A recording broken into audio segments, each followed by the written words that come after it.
This is a reality show, you know, speaking extemporaneously. So this is part of the reality show revolution. It really is. Like I do no research whatsoever, and it all comes off the the dome. It's one other podcast. They have people that do their research for them and give them a dossier of like information. Yeah, I'm like, I'm like, take a fucking hike or take a walk.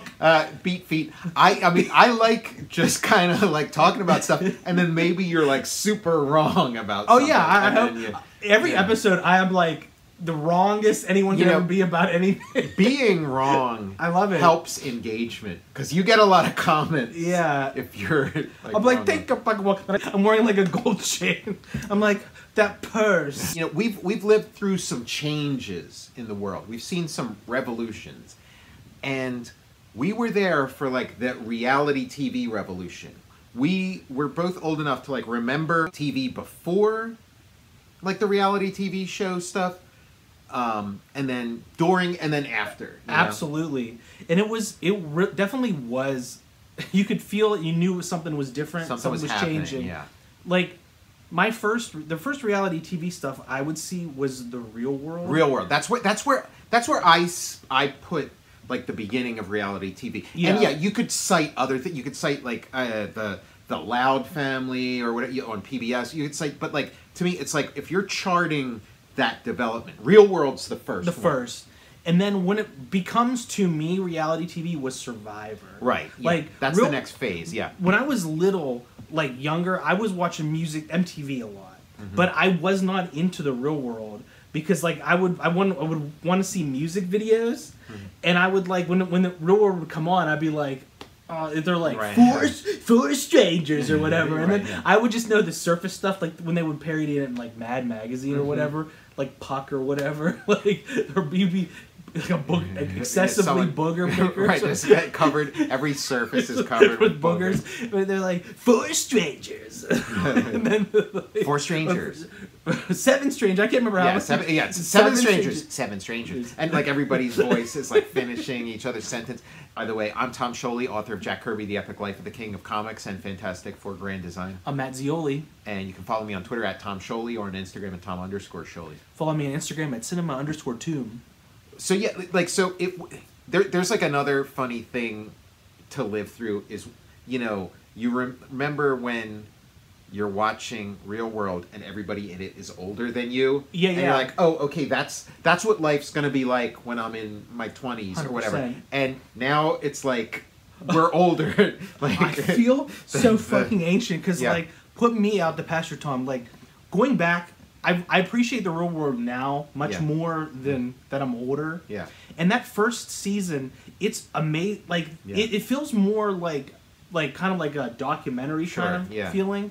Well, yeah, because it's like before they figured out the like what the archetypes are, like what the formula is. Yeah. And you're right too, because watching it now, like when I was younger.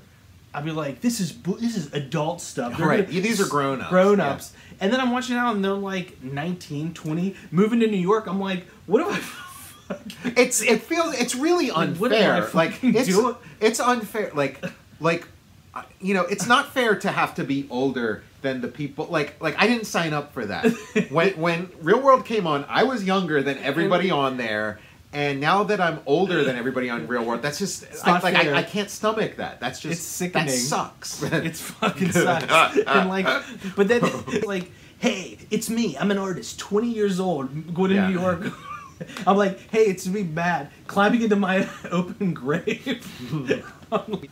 Like the formula established, and that was like for me that was kind of a turnoff for like the reality show development when these things clearly became solidified into formulas because there was a point where I'm watching it and just taking it in as a documentary and, you know, having some awareness of like, oh yeah, there is some artifice, some storytelling going on, but feeling like I'm seeing some version of like the real thing that went on. But then it's like, you know, once you sort of lose that innocence and you see like, okay, yeah, there's this pattern that they make the events conform to. They have to have, you're right, in the later seasons was like art, you know, manufactured drama. Yeah. And I would prefer to watch like I said, the first season of Real World, what I would want from reality TV is more like a drama, or even if in a movie form, like Richard Linklater's Slacker. Yeah, just kind of like a hangout movie or hangout.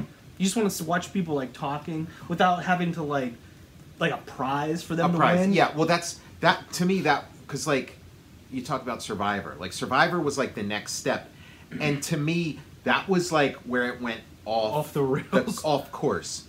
And again, I watched Survivor. I was a fan for like the first season or two or whatever, but it was like, why does it have to be a game show? Like, why can't we keep emulating Real World and just have like a documentary of a bunch of people getting together? Why does it all of a sudden have to have prizes? And you know what? The other thing that sucks about the sort of contest version, and it also like we'll talk about Big Brother season 1 and stuff, but like. The other thing is that I understand the drama. It's almost like a whodunit, you know, of where like you start with a bunch of people and then little by little people die, you know, people disappear. But to me, it's like what you're doing is you have this interesting situation with like a bunch of interesting people, and little by little it's getting less interesting because you're losing, and in some cases you're losing like vital people. Sometimes there'll be somebody who's like a really interesting character, and with Survivor, they kind of established early on with Richard Hatch that like to win you kind of have to be an asshole. So that was good. But like the first season of Big Brother is so funny because like, well, first of all, it was put together by some kind of like Danish company or something, like some country. Like I don't know, maybe it was Finland. I don't know what country it was, but it was like some other some other country that's north of Belgium, because like. In Europe, like the idea of cool always seems like it's like at least half a decade. So they're like, we're going to put together a cast of really cool people, and it's like, and look, she has purple hair, and so they put together these people that are like, if you're from like Denmark or Norway or something, you think are like cool people, but they're like so not, they're all like, We're putting together a group of the coolest people. They're so wild and crazy. Look, her hair is blue. Look at him. He's wearing a members-only jacket. Yeah, exactly. Look at his ripped jeans. Look at his single dangling cross earring. Yeah, his lightning bolt earring. Look at his. Isn't he the boyfriend from Family Ties? Yeah. So like you had that, and then so they had this really like this like dud cat, like because the show was like a hit in every country it ran in except for America. When it came to America, it was a dud, and it was just this dud group of people. It's like very like sort of superficially interesting people. Like it wasn't like Real World with some interesting people and stuff. But and then there was like one guy who would get everybody worked up, everybody riled up, but the way the way that Big Brother worked in season 1 is the viewers would decide who to vote off. And so that's intriguing. This guy who was like the one interesting person made the show interesting. He got voted off almost immediately. He was gone because the viewers at home are watching it. And like when you're watching a show and there's somebody who's like quote unquote the villain, like somebody who's like stirring things up and you're real mad, like you want them gone. But actually that's kind of keeping the show interesting. It's a complicated thing that's going on inside of your mind as you're watching it. And so, but the creators of the show know that you got to keep that person in there to get you riled up. But if you let the audience say, get rid of that person, the show immediately becomes uninteresting. And so that's what happened. And so he got out of the show. And everybody was so traumatized by like the way he was stirring everything up that like everybody was just super polite. Oh, they were so glad he was gone. Yeah, but then the show really ground to a halt because now it's just a bunch of people on their best behavior being super polite to each other because they don't want to go back to the bad times again when everybody was fighting. And so the show was just dead. It was just dead. And they still had like a bunch of weeks to go and it's just dead. And then the producers were desperate because like the ratings were bad and stuff. Oh jeez. Like, so then they like kept trying to like offer money to people to like leave so they could bring in some like asshole in, like Puck. God. Like not really, but like the equivalent of Puck. And That's funny that they should have like not even offered them, like out of a closet comes the guy, like or it opens up and the guy comes out. They're like, he's like, guess who's back? But nobody wanted to leave, so it's just we're just like stuck with this like boring cast. For, you know, and then subsequent seasons they got it right. Like they kind of subsequent so that like European production company that had created the show and had developed it and was producing it in America, they were gone, and then it was like an LA company that was producing, and then like they had a much better bead on like what is and is not interesting and cool in the United States of America in the early 2000s. Look at that cool guy over there. He's got he's lightning bolt earring. We want a David Hasselhoff type. Okay. How are we going to get David Hasselhoff into this? Okay, we've got house guests. We've got a big surprise for you. The coolest guy in the universe. The number one superstar musician is coming in. Whoa, who's it going to be? David Hasselhoff. They're like, fresh off Baywatch nights. Like, he pulls up in Kit. Now, of course, David Hasselhoff showing up in Kit would be amazing right now. Yeah. But in like the early 2000s, too cool for school. Yeah, not so much. We've got 3 of the coolest people you've ever seen. One, Butch Patrick is here. They're like, Mickey Rooney is here.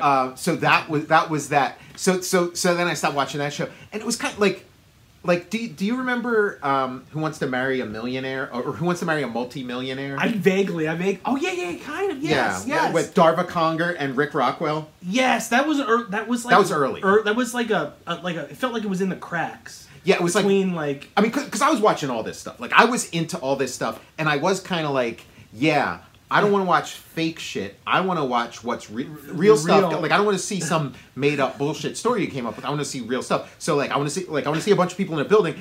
So I saw Who Wants to Marry a Multimillionaire with like Rick Rockwell and Darva Conger. I forgot the name. It's those names. They were seared in my cortex. Yeah, exactly. Like because I was watching all this stuff at like enough of like a formative age where it's like that stuff feels more recent to me than like something that happened in 2019. Of course. Something that happened in 2019 feels like 40 years ago. Darva Conger and Rick Rockwell feels like, maybe it was like 2 years ago. I don't want to jump ahead in our timeline. Yeah, sure, no, go ahead. But like Making the Band. Making the Band. I loved Making the Band. I watched all the episodes. Like Lou Pearl, like Ashley Angel. Like I couldn't tell you what's the new one of the hottest new Netflix series. I can tell you all the members of O-Town. O-Town, yeah. And the kind-hearted really great super dude Lou Pearlman. Yeah, I haven't checked in on him recently. Because I've watched I was a big fan of Making the Band too. But with Who Wants to Marry a Multimillionaire, it's like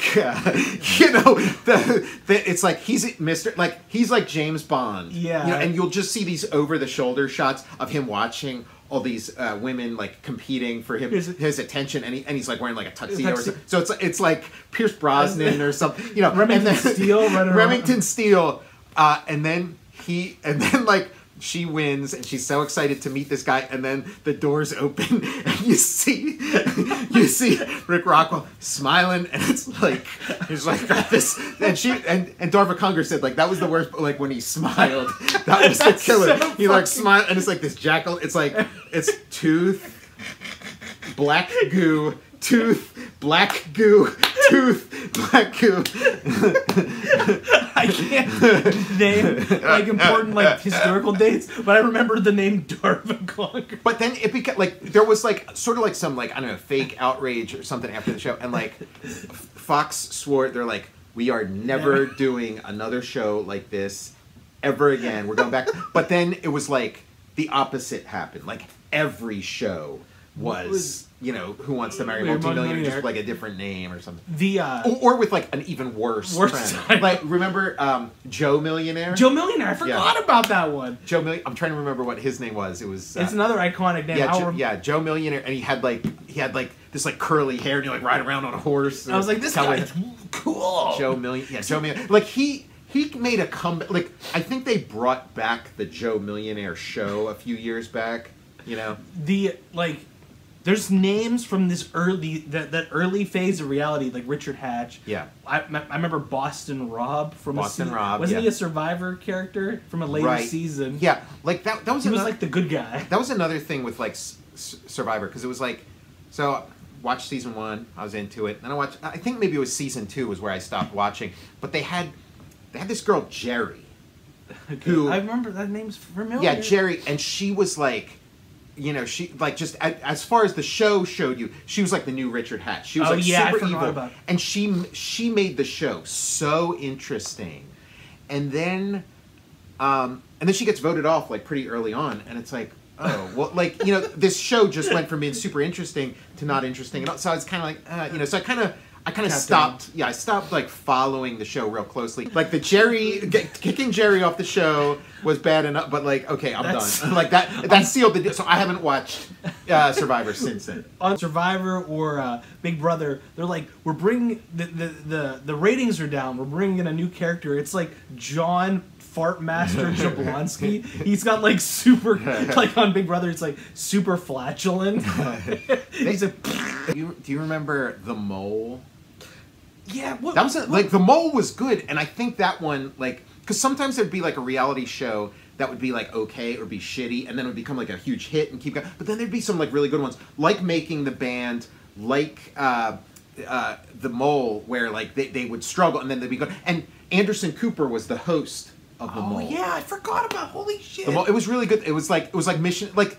They took like, you know, Mission Impossible, like a Mission Impossible movie or whatever, and made like a. You know. There's another show that I've never watched, but it's been on for so long, and it looks like, what's the one? The Amazing Race. Yeah, The Amazing Race. Amazing Race has been on a long time. Yeah, I never watched that one. Like, I never watched Amazing Race. Again, like I was kind of checked out with a lot of this stuff. You know, there was like an early reality show in the '90s, because like. The Fox network would always be trying this like crazy stuff, like whatever, you know, throw a bunch of stuff at the wall and see what sticks. And there was one, I forget what it was called. It was called like The Infiltrator or something, but it was like when laser tag was kind of going on, and like you would have to go from like place to place and find clues, almost like an escape room, but it would like be outside.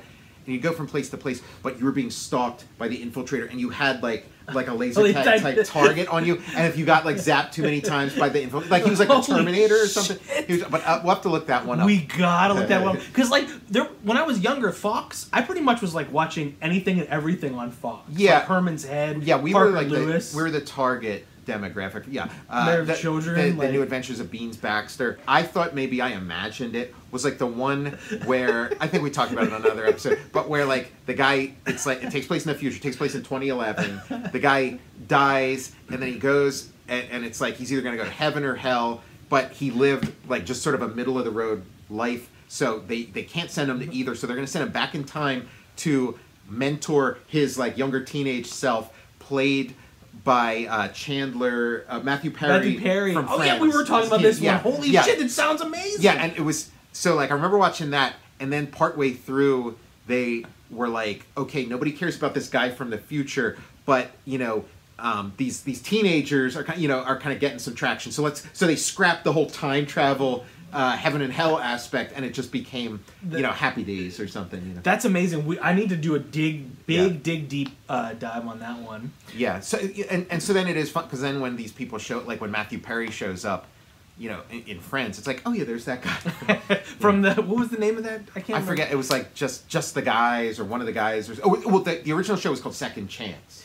Second Chance. I was little. I knew there was something wrong with like the Hogan family, like because it was Valerie, and then Valerie's family, and then the Hogan family. Hurting my brain. I'm like, what's happening? But I didn't realize it was like.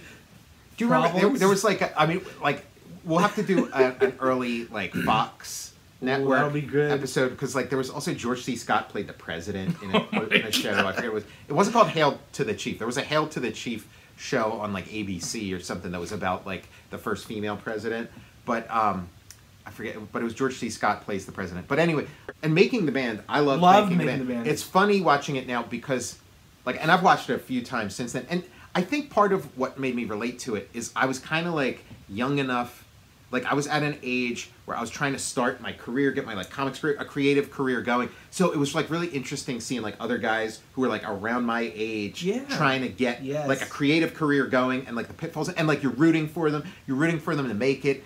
And like watching it now, it's very different because like Lou Pearlman. You want to tell him like there's a part in the series where Ikaika, I don't know if you remember Ikaika, but he is like.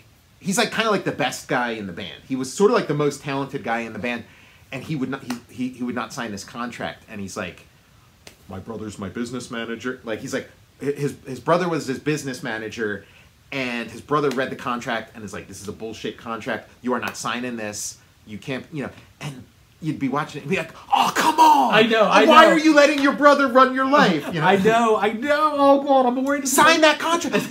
Your brother's he's jealous. He wants to be in the boy band, but he's too old. Sign that contract, Ikaika. I was like, what are you doing? You're blowing it, Ikaika, you're blowing. And so then, so then Ikaika, like, leaves the show. He's gone.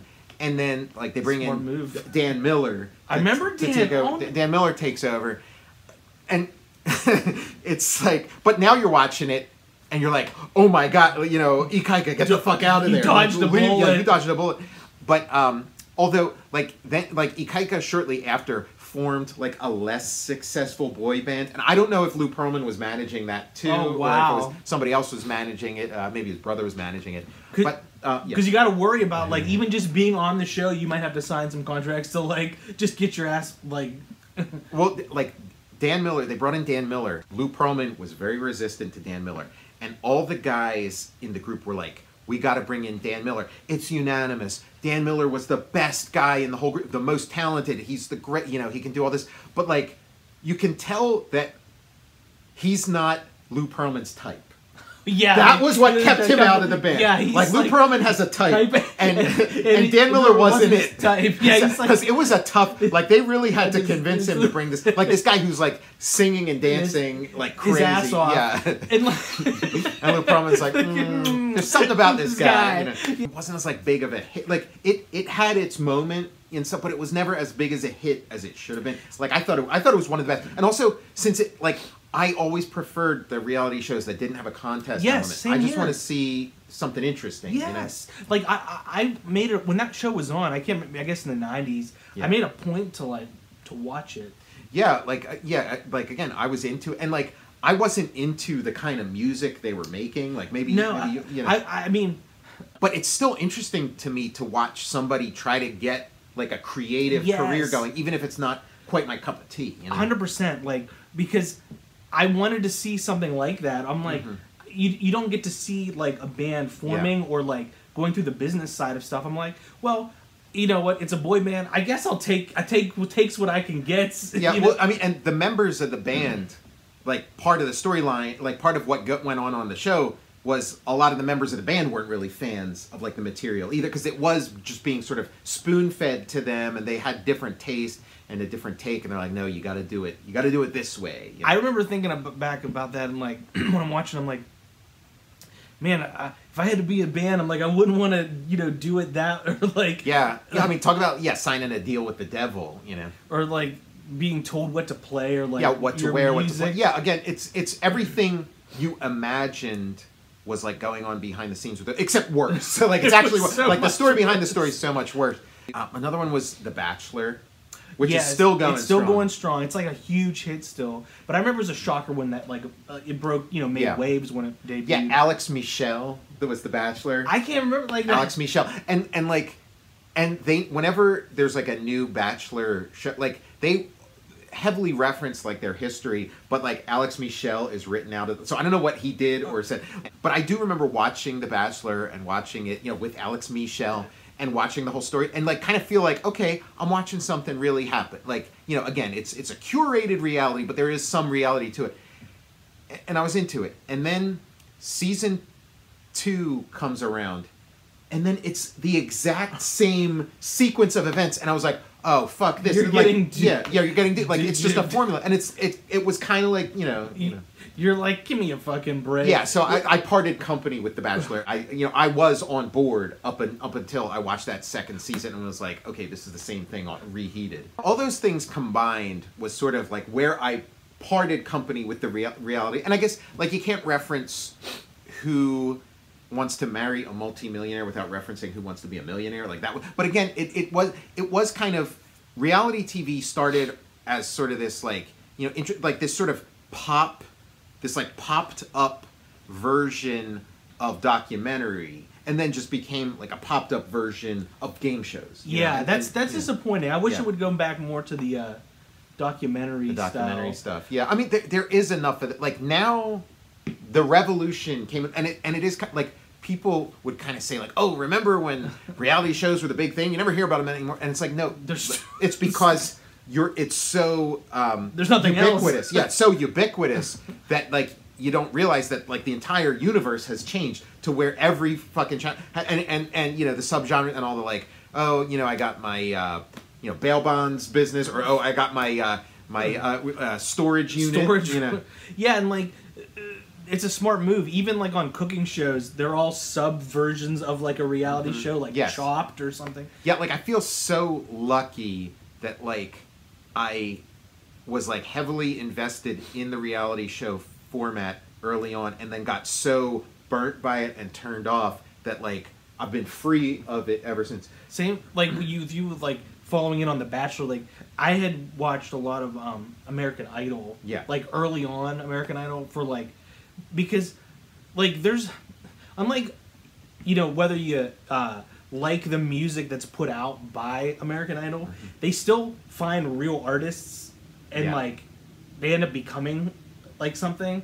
Whereas like on The Voice, it's the contestants are more props and the hosts are the stars. Yeah. There's nobody like ever seems to make a career or break out from The Voice, where there was people that like, I don't know, made it out of American Idol. The Simple Life with Paris Hilton and Nicole Richie. Do you remember that one? Yeah, they were the original like Famous for Being Famous folks. Right. Pre-Kardashian. Yeah, and now like Famous for Being Famous is just kind of, that's what we're looking to do. We're looking to get famous for being famous. We're looking to get in on some of that. Call Nicole and Paris.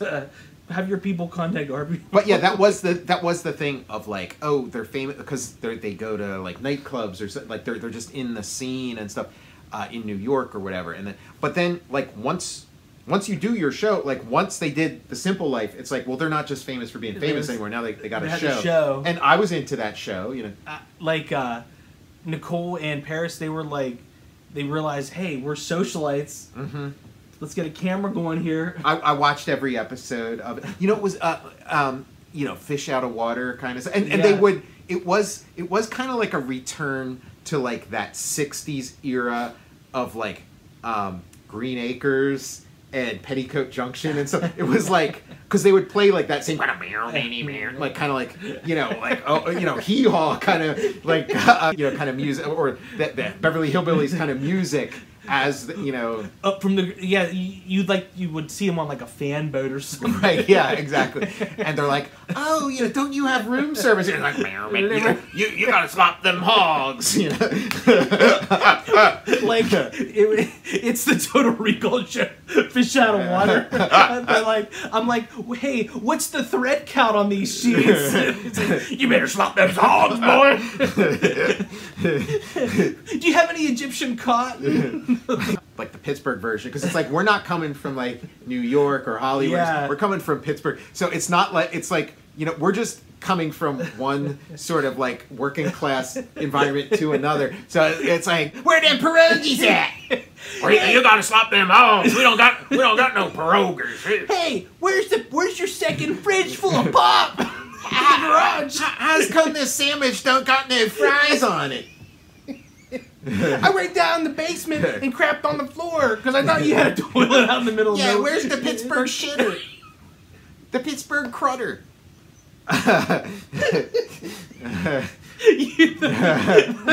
Everyone's eating breakfast. I come up from the basement. We're for some reason at a farmhouse. I'm like, hey, where's the Pittsburgh shitter at?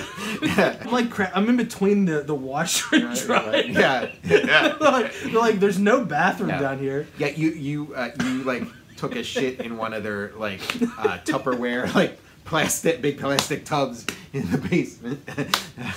Where's the Pittsburgh Critter? It's a toilet out in the middle of nowhere. The Nick Lachey and Jessica Simpson newlyweds. And again, you know, I was a newlywed when they were newlyweds, and so it was like, oh, this like I could kind of relate to this, you know.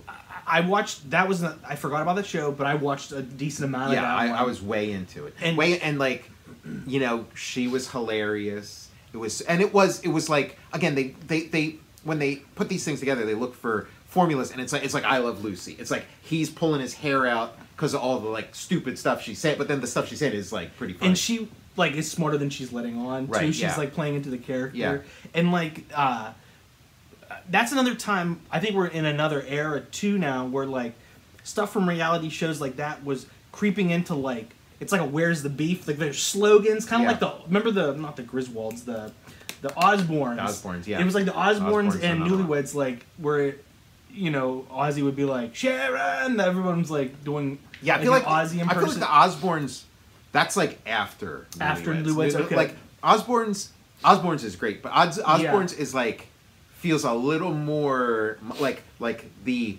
art form has sort of matured, you know. And of course it's great seeing, you know, like a big star like Ozzy Osbourne sort of open up the doors to his house, and then, you know, it's somebody who's kind of like outrageous like he is. We're just like you know, there's still cultural things from like Jurassic Park. Like I think the Toronto Raptors wouldn't be around without Jurassic Park. Like you still see Sharon Osbourne and like Kelly, like they're in the mix. And that's like a leftover from from that show. Yeah, the Nick Lachey and Jessica Simpson one, like I'd watch it and it was real funny, and again, and it sort of captured like it was like a moment, it was like a zeitgeist or whatever, and again, like she'd say something ridiculous and he'd be like pulling his hair out, but then like you know, she wrote like her autobiography or something, and so like I'm hearing these things coming out of it where she's saying like that was like a really bad time for her in her life, that like he would just, you know, it wasn't just for the camera or whatever, like he would make her feel stupid, like so, like on a regular, and it's like he was a good bit older than her, like she was like super young when they got married. He was like a good bit older. I mean, they were both young, but like he was like a good bit older, so it is kind of like, you know, she had some life lessons to learn, you know, or whatever. But that she said he would just like come down so hard on her verbally, and just like she was just miserable. So it's like nightmare. Yeah. So like I kind of like revisited that show a little, because it was one of those things, like I was at like Goodwill or something, and like they had like, you know, the whole show on DVD for like, you know, 50 cents or something. Yeah, so I got, because I'm like, oh, I remember liking it, and I was watching it, and it was not, having that knowledge, it was not as much fun. Oh, jeez. That would be like, You know what, I was saying that I've checked out of reality shows, I don't, but like, I like Nick Lachey's current show that's in like its third season, what Love is is Blind, with heard of with that. him and Vanessa Manillo, who you know, is his current wife. That's really good. I like that. And then was watching the Harry and Meghan. I watched that. I so these are all reality shows. So I guess I'm you know, you're still keeping the torch burning. Yeah. I'm very selective. Oh yeah, me too. Like because there's like there's a show called like, I think it's Alive or something, or where these people are dropped off and they're like, it might be a Hulu show, and they have to survive like on an like in the wilderness or alone or something like that. I think. Have you heard about Fuckboy Island? But it's like a comedic. I just got an invitation in the mail. Right. But it's supposed to be like a bachelor, like some kind of thing where I'm looking for my soulmate, I'm looking for true love. But it's like some of the guys are there sincere, looking for true love, and then some are fuck boys. Some are just looking to like high five each other and get notches on the bedpost or whatever. But like the women on the show don't know which is which, and they don't know that there is that, like they assume everybody else is there too. So it's a reboot of Gilligan's Island. Like the skipper and Bob Denver are the hosts. And Bob Denver's the host of Fuck Boy Island in his Gilligan costume. So we'll have to watch Inspired cast. Maybe we'll watch that and do an episode. So anyway, this has been. I'm in a sailing boat. I like wreck up on the shores. Yeah, it's like the most dangerous game. Ladies, if you're on that show and you see Matt show up, look out. That's the tip. This has been our oral history of reality shows, reality television. And I think it was important to sort of document that period in time, that sort of transition from the sort of like Seinfeld, Friends era into like the reality TV era. And maybe we'll do a continuation. Maybe we will talk about some of those shows. Newer shows. Some of those newer shows. I'm Tom Scioli, author of Jack Kirby, The Epic Life of the King of Comics and Fantastic Four Grand Design. I'm Matt Zeoli. And you can follow me on Twitter at Tom Scioli or on Instagram at Tom_Scioli. Follow me on Instagram at Cinema_Tomb. And we'll see you next. Enjoy our reality. This is our contribution to the reality TV. Oh my God, who's that? I'm seeing Laser. It's the it's the Infiltrator. Oh no, it's the Infiltrator. Man, I know I'm gonna remember what his name was. Like as soon as we press stop on here, I know I'm gonna. It was like the Annihilator, the Eliminator. Maybe it was the Eliminator.